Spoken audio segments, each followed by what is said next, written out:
If you have installed a new cartridge and you observe the printer error cartridge problem, then it is possible that the internal printhead may have a bent or damaged contact pin or pins. When the cartridge is installed, these pins make contact with the internal printhead. To verify pin condition, remove all 4 ink cartridges and using a flashlight, carefully inspect the internal printhead contact pins for visible damage. Each pin should be protruding outwards as shown. If the pin is bent down, it is possible to gently pry it back up with a small screwdriver. If a pin is broken, then the printhead will need to be replaced.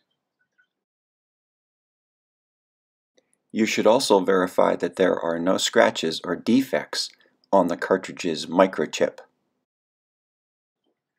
Other printer error messages which could signify a printhead problem include ink cartridge failure, cartridge damaged,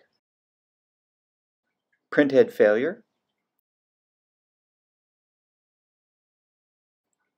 the following cartridges are not intended for use in this printer. Refer to my other videos to troubleshoot.